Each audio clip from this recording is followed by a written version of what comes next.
The birth of a baby, a small event that became the turning point in world history.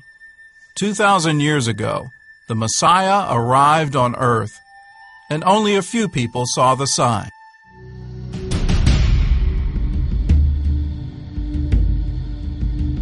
The only people who see the sign in the stars of the night are the people who are looking for it. The ones who saw the sign were the wise men from the east. Their search for the King of the Jews brought them to the palace of Herod the Great. The irony is, of course, that they have seen a star that they associate with the rising of a king over Jacob.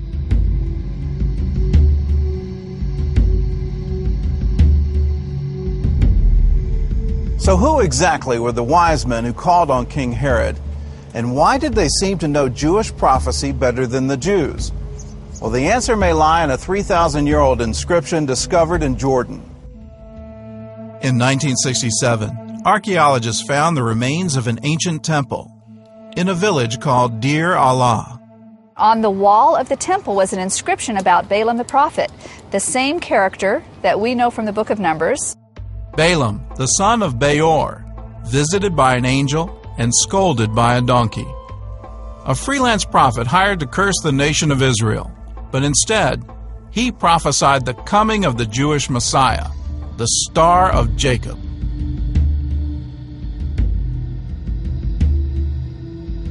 Only small fragments of the Balaam inscription have survived. It's written in Aramaic, and it talks about a vision of judgment from the gods of Canaan. Totally different context altogether, an archaeological context, with a story about him that is not the biblical story.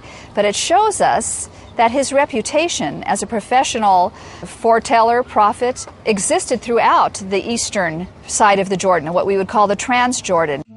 Balaam is one of the few Old Testament prophets with archaeological proof of his existence. I think it's just exciting. It lends plausibility in one sense to Matthew's story, because the people who are familiar with Balaam's prophecies are people who are coming from that side of the Jordan River.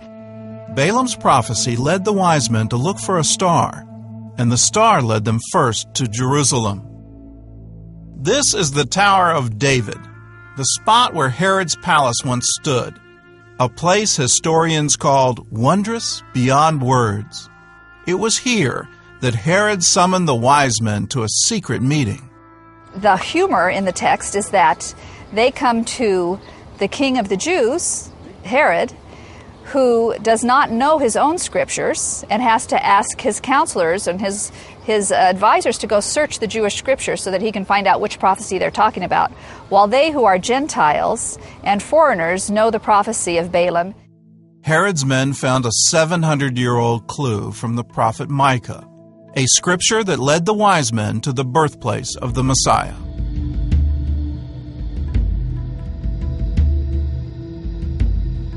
They went to Bethlehem and found Joseph, Mary, and Jesus. They brought gold, frankincense, and myrrh, gifts that were described by the prophets hundreds of years earlier.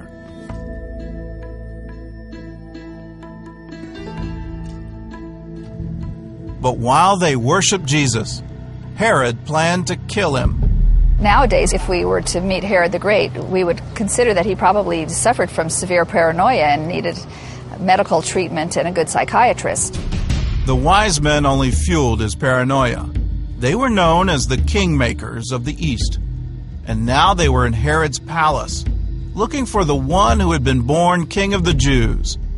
Herod saw their visit as a threat. This is just who Herod is. He's a convert with no actual Jewish blood who is always fearful, doesn't trust anyone, loved his wife so much he killed her, loved her to death, I say. Herod ordered a massacre in Bethlehem. Every male under the age of 2 was killed, an event that was prophesied by Jeremiah more than 600 years before it happened.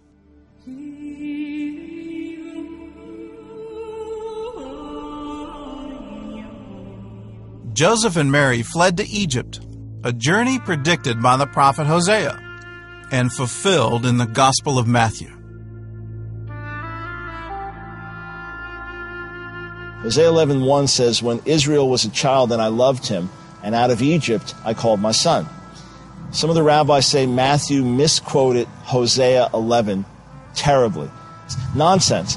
What was his point? His assumption was that his audience would know the whole verse. When Israel was a child, I loved him, and out of Egypt I called my son. In other words, just as it happened to Israel, so it happened to the Messiah. You have this pattern over and over in the Scriptures. Nowhere is the promise of the Messiah more powerful than in the book of Isaiah. He spoke of a child born of a virgin, a son called Wonderful Counselor, Mighty God, Everlasting Father, and Prince of Peace. The words of Isaiah were copied by scribes, hidden in caves, and protected for more than 2,000 years. When the Dead Sea Scrolls were rediscovered, the book of Isaiah was found completely intact. I would say the one scroll that has had more impact upon the world than any other scroll that was found here is the Great Isaiah Scroll. This is the oldest known copy of the book of Isaiah, and it's the only one we have today that existed before the birth of Christ.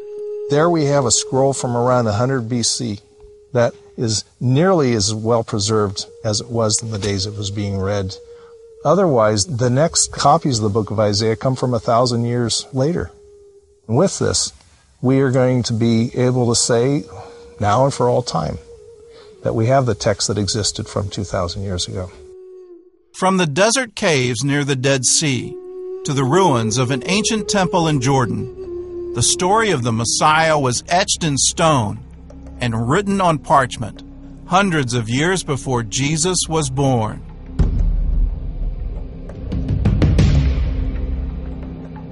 And now the Gentiles can say to Zion, "Arise, shine, for your light has come, and the glory of the Lord is risen upon you."